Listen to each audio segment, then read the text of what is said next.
everyone. Welcome TGIF. Thank goodness it's Friday. Yes, this is Friday's edition of The Brief with me, Jessy Chahal. Thanks for being with me.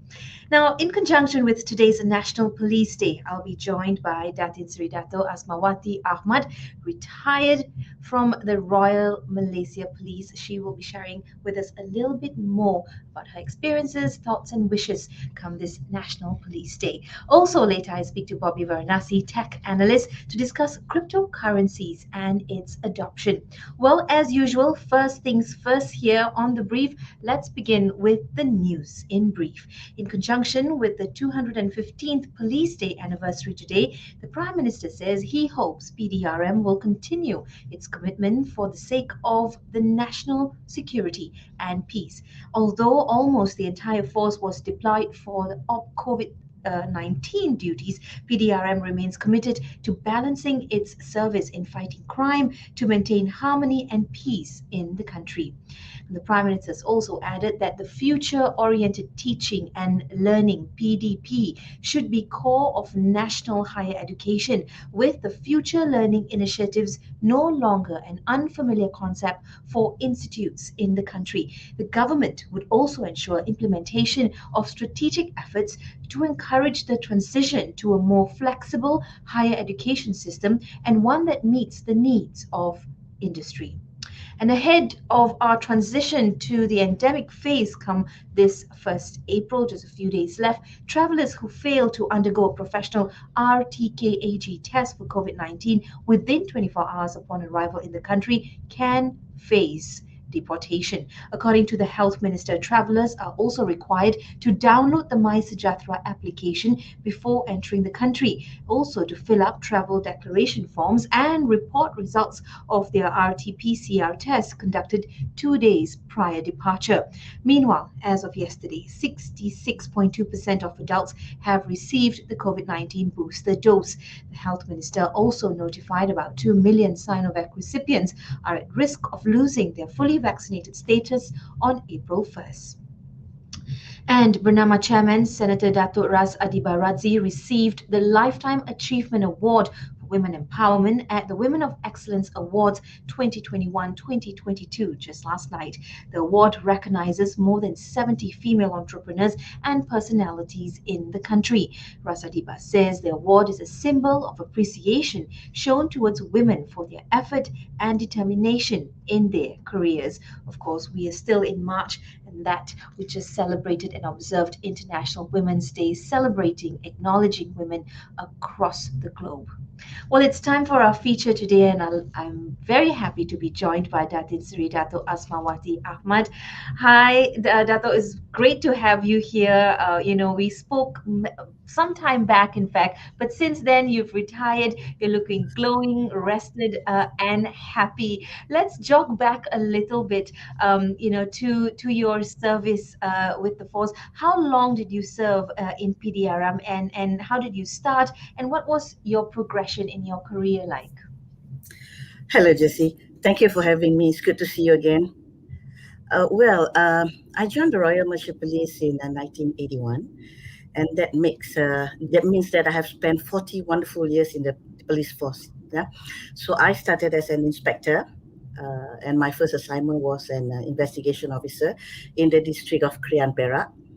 Subsequently, I was transferred to Special Branch, where I spent 32 wonderful years there. Yeah, gaining a lot of experience in the security fields, right? And I spent the last 6 years of my service as head of the corporate com, right? Another wonderful tenure in my career, right? And I retired in January 2021, and that means that this is the second year that I am celebrating Hari Police as a retiree. Well, if you ask me, I really missed the Royal Malaysia Police, right? And I really miss the ceremonial splendor of the celebration, which was a kind of a highlight of our year. Every year, in fact, yeah, I miss that a lot. That's right, 215 years. And of course, I'd like to take 250. this opportunity to wish you, and all your friends still in the workforce a very happy National Yeah. Police Day. I'm sure it's a badge you carry for life. As we were talking a little bit off air earlier, and you said that was like one phase of your life, and now this is another. But I want to go back to what I was speaking about slightly earlier, women empowerment.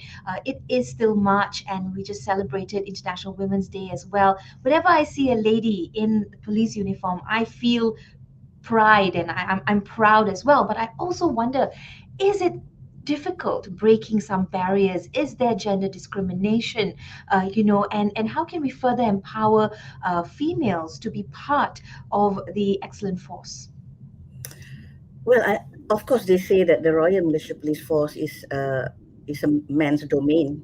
Yeah, but throughout my service, I have never even ever felt that there is gender discrimination in the police force. You work hard, you get your dues. Yeah, we get equal chance in terms of promotion and the chances to attend courses domestically or abroad. The bottom line is that you are rewarded for your performance, right? Mhm. Of course, there were challenges, in terms of our physical makeup and all that. But at the end of the day, you will be rewarded for what you perform. Yeah. So honestly, there is no gender discrimination in the police force. Yeah, I'm glad to see that. Yeah, and I'm glad to hear that as well. And I think this is a good reminder for women that we can really do anything and break into any field we want Precisely. to. Of course, there are external challenges, but it is Precisely. possible, as you Yeah. have shown us. Yeah. Let's go back to maybe some sweet memories or some bitter memories you might have. If you could take us back to one point in your career since 1981, what would that memorable point be? Joining the police force, I think is the best decision that I've made in my life. Uh, People ask me why I joined the police force. The answer is very simple. My great grandfather is a policeman. My grandfather is a policeman. Both my dad and my mom is a policeman. I have two brothers serving in the police force. It's in our blood, right? Right. So I love every minute of the 40 years that I've spent in PDRM. They are precious, right? Some are very challenging ones that which are involved like in the major crisis in the likes of MH370, MH17, the murder of King Jong Nam, and of course getting involved in security management in major events like NAM, OIC, APEC, CHOGM, and the such are those that I treasure till today, and I miss them very much. You I know, have no bad memories in the force. how amazing is that to have had a Yeah. successful time so far and that not to have a single regret? That is definitely life and time well spent. How do you see the police force today? Do you see any development from your time till now? Has there something that has changed? Because there's a lot of noise as well. I mean, look into social media. There's a lot of opinions as well about the good and bad of the police force and its Yeah. management. Right. Well, PDRM has come a very long way. I grew up with the force, and I see lots of changes in terms of organizational evolution, technological advancement. We have more experts now in the police field, and they're making PDRM look good not only to the general public but also to the eyes of the world. Now, coming back to, of course, we have to agree that there are bad press about PDRM, but always remember that one bad apple, yeah, they are the one that cause the whole bunch to be rotten. But always remember that if you look at the percentage, there are more good policemen than the bad ones, right? There's just only a few of them, but well, media being media, and I think bad story sells better. So that what makes it like, oh, the police force equals corruption and all bad things in it. Yeah, I think Clickbait that's quite unfair. headlines as they call them. Yes, and I think in the past 2 years as well, we've seen the police force on the ground. They are multitasking. It's been tiresome. Frontliners, but they're also backliners when you really think about it. The last mile as well. Before I let you off, what is some of your advice for younger people, perhaps even younger women coming into the force, as well as other existing members? In conjunction with our National Police Day. I have said it 1,000 times to all those young officers. Don't let gender keep you from moving forward. And again, I'm going to say this on this very special day: do not treat this job as merely a profession. Treat it as a passion so that you can serve the public and the country better, right? So what I can say is that you have to work with the public and gain their trust and respect. And always remember that respect and trust must be earned, and it comes with maintaining your dignity. So to all the men and women in blue, remember that stay safe, stay true to the spirit of Sasangka Biru. All the best to you. Selamat Hari Polis. Fantastic, heartfelt. It makes me feel nostalgic to some extent. It also makes me feel very proud, and sometimes I wonder, maybe I should have joined the police force, because it's also in my family's blood. But thank you very much, Datin Sri Dato Thank you. Asmawati Ahmad, from the Royal Malaysia Police, retired. Well, we will speak to you soon. Take care. Thank you. Well, from that, let's move to business and brief in what's happening in terms of business here in the country and globally as well. The ringgit opened little change against the US dollar today amid positive economic data in the US. As of 9 a.m. today, one US dollar stood marginally higher at 4 ringgit and 22 cent. And at the Bursa, it opened 0.22% higher today, following the latest development in the Russia-Ukraine crisis, while investors adopted a wait-and-see approach on possible enforcement blocks of Russia fuel imports. As of 9:05 a.m., the FBM KLCI rose 3.51 points to 1602.48. And at 9:30 a.m. today, the physical price of gold stood at 257 ringgit and 72 cent per gram. Locally, the full resumption of land travel between Malaysia and Singapore is expected to catalyze both business activities for the tourism industry, as well as provide a strong impetus for the post-COVID-19 economic recovery. According to the Senior Minister of International Trade and Industry, it could boost external trade and employment and will contribute to the 2022 GDP growth projections of between 5.5% and 6.5%. Internationally, Russia is considering accepting local currencies or Bitcoin as payment for its oil and gas exports. Chairman of the State Duma Committee on Energy says Russia is willing to be more flexible with friendly countries such as Turkey and China accepting more payment options. He's also added that these friendly countries can also buy natural gas with gold. Indeed, times are changing and the way we buy and sell are changing too. Speaking of currency, the Communications and Multimedia Ministry's recent proposal to legalize NFTs or non-fungible tokens and crypto mining activities has been well received by those in the local NFT and cryptocurrency industry. A local startup founder involved in the NFT gamify industry says that the industry welcomed it as a sign that the government recognizes how important this new industry is, and to legalize it is the first step in bringing it into mainstream consciousness. And for that, of course, we refer to our tech analyst, our regular on these issues. Bobby Varanasi joins me right now. Bobby, despite the warm welcome from founders and those in the industry, the finance ministry has given this whole proposal a red light, which means a stop button. How have cryptocurrencies fared since its inception? We always seem to be going back and forth with whether we like it or we don't like it. Bobby. Thank you for having me. Yeah, the finance ministry's position is sound, given a certain level of ambiguity that still is prevalent. For the underlying reason for that reluctance is about end-to-end traceability. Cryptocurrencies do not lend themselves to traceability, and that creates a significant issue for economies anywhere on the planet. And unless you're able to trace the source of funds, you're not able to establish the honesty of the funds, neither the honesty of the transactions that these funds enable. And it causes significant disruptions to global economies, even to price fluctuations or to hoarding. And you could stretch that argument a lot further. The reluctance does stem from it. The solution is there, which I know that the government is considering, which is called the central bank digital currencies as well. But of course, that is a very, very different and a very detailed conversation. The government's taken its good first steps with respect to Project Dunbar by establishing certain green lanes, if you call it, with certain other countries. So that's a great first step. But just purely regulating cryptocurrencies will be only about store of value, not necessarily a medium of exchange. Right. So let's take a look at other countries where Bitcoin is legal at this point of time.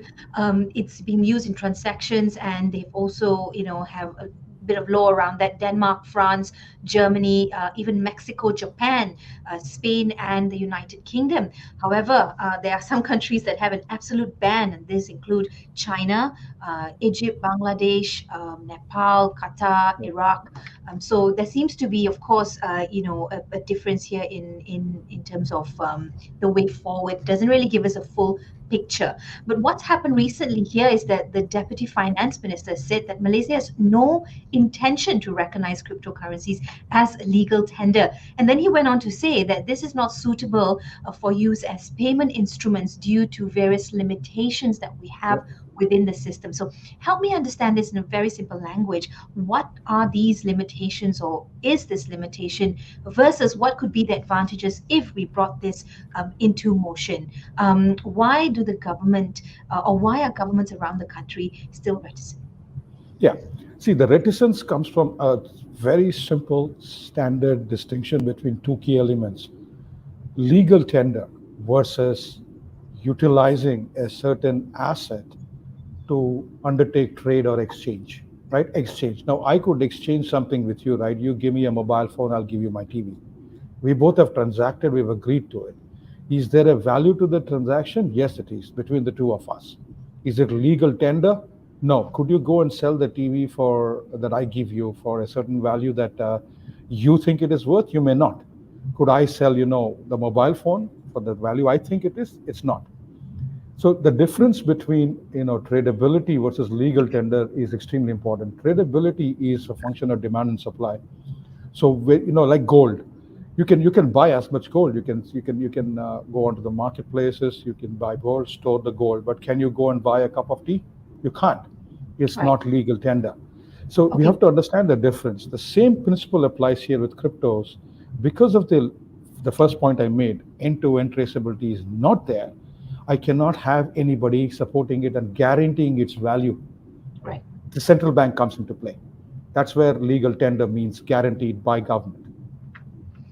Okay, but some greats of our time, particularly Elon Musk and Mark Zuckerberg, both have argued that digital currencies are better suited for a more multipolar world, as they are free from control of any individual nation. So question now here is, how can or how will cryptocurrencies change the nature of money as we have come to know? For example, just for sake of argument, the whole cryptocurrency thing becomes legal internationally. I mean, imagine that. What immediate changes are we going to see? So take a completely 180-degree view, not against the question, but let's go back to the history of the fractional reserve banking system that we have. It is based on the back of a reserve currency. We have always had 5 reserve currencies, not just one. If you go back to what is called the special drawing rights, these are always 5 different currencies, right? Francs, pounds, yen, Deutschmark, then now it's euro, and the US dollar. But over years, US dollar became the default reserve currency. That's where Elon Musk and Zuckerberg are talking about is multipolarity, is establishing multiple avenues.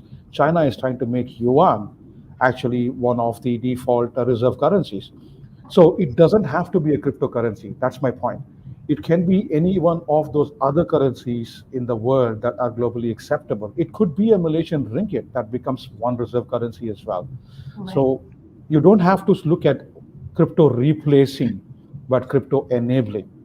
But if crypto has to enable, traceability has to be established. Otherwise, you can never create a multipolarity from a standpoint of reserve currencies.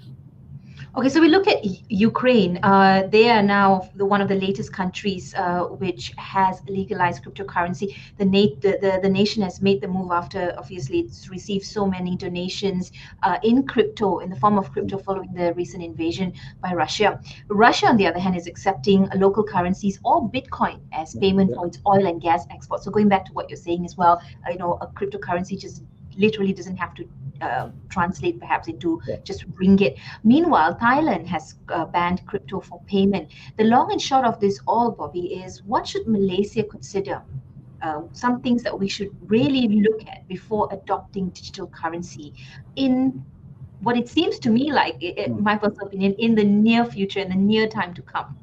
Yeah. See, so let's set the Ukraine question quickly aside and Russia aside. It's a desperation of the times. Trade has to continue, right? The war goes on. But what is happening is, unlike in the past, in the World War One, World War Two, where everything came to a standstill, right? Everybody was at war. Economics suffered outside of the military-industrial complex, as they called it then. Nothing else was working, right? Even the bread maker couldn't make bread. But today's day and age is wars and economics go hand in glove. Economics continues, wars will continue. Now, in that context, the cryptocurrency that Ukraine is accepting today, or Russia is asking for payment in rubles from unfriendly countries, these are all temporary measures. The bigger opportunity here is about considering how do you create a digital version of your same currency, which allows you to establish a sovereign backing.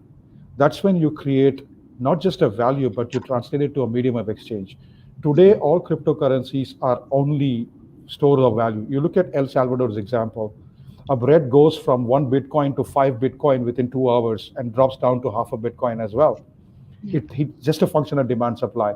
It's extremely difficult to create an economy and sustain it if you have variations happening every minute. But if you back it up, that's where the CBDCs come to play. I think when we talk cryptocurrencies, I think Malaysia's emphasis on CBDC is good. I hope that they push it through much faster so that sovereign guarantees remain. And then the crypto piece, which is the technology component of ease of transactions, traceability, fungibility, all that can be established. That's operational. Yeah. So that's what I would say. Still a few miles to go before. Still a few miles to go. Yeah, Malaysia is in the right direction. I'm glad what Malaysia, Thailand are doing, because they are responsible for their citizens, right? They just cannot let it, become a women fancy every single minute because traders or speculators are having fun. Absolutely. Bobby, thanks for your time. We'll speak to you soon. That was Bobby Varanasi, a tech analyst, joining us and giving us a little bit of an insight into cryptocurrencies and its adoption. Well, let's move on to international news at this point. North Korea's latest launch was an enormous new intercontinental ballistic missile designed to demonstrate the might of its nuclear force and deter any U.S. military moves, dubbed the Hwasong-17. This missile is said to be the largest liquid-fueled missile ever launched by any country from a road mobile launcher. It's the country's first full missile test since 2017, with data indicating that the missile flew higher and longer than any of its previous tests before crashing into the sea west of Japan.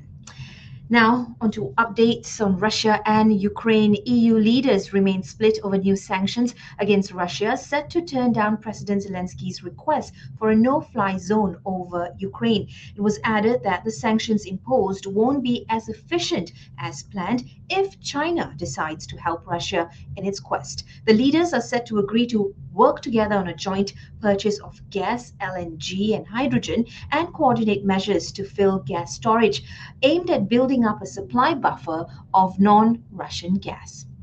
And NATO Secretary General says that Putin has made a big mistake in invading Ukraine, saying that NATO alliance was facing the most serious security crisis in a generation. NATO has sharply increased its presence on the eastern borders of the alliance, with around 40,000 troops spread from the Baltic to the Black Sea. The leaders are set to discuss deploying 4 new combat units across countries like Bulgaria, Romania, Hungary, and Slovakia. And meanwhile, in the war zone, drone footage shows a long queue of Mariupol residents waiting for humanitarian aid being distributed by Russia at a former shopping center. Once a city homing 400,000 people, Mariupol is now completely in bleak, with residents hiding in basements with no running water, food, or power, unable or unwilling to leave. Russia's defense ministry blames Ukrainian nationalists for what it calls the humanitarian catastrophe in Mariupol. And meanwhile, in the northwest of Italy, lack of rainfall and higher than average seasonal temperatures dries up an artificial lake. A tourist attraction typically filled with a meter of snow now resembles a sandy lunar landscape. This is the first time water has been totally absent in the dam since its construction. The artificial lake is a dam built for the production of hydroelectric energy, playing an important role of reserve for irrigation. And finally, Star Wars Universe comes to New York City in fan exhibition entitled The Fans Strike Back, for fans to both the exhibit and to get up close with your favorite characters. With the tagline of By the Fans, for the Fans, the exhibition features over 600 Star Wars collectibles, including life-size figures, models, sculptures, figurines, photos, posters, and costumes from the films. The exhibition is set to run through June for fans to visit the galaxy far, far away. Well, that's my cue to land this edition, but let's take a quick look at what's trending today on the Bluebird, and that's Twitter. Sinovac is trending. Of course, those who've completed their double dose are set to lose their fully vaccinated status unless they take their boosters come 1st of April. So this is a call for all recipients of Sinovac to very quickly get your booster shots. And fans of badminton continue to trend. Swiss Open 2022 following closely stunning performances by our national players Ng Ziyong and Kisona. Well, that's all the time I have on Friday's edition of The Brief. Thanks so much for watching. Have yourself a very good weekend. Till next week, I'll see you again. Bye-bye.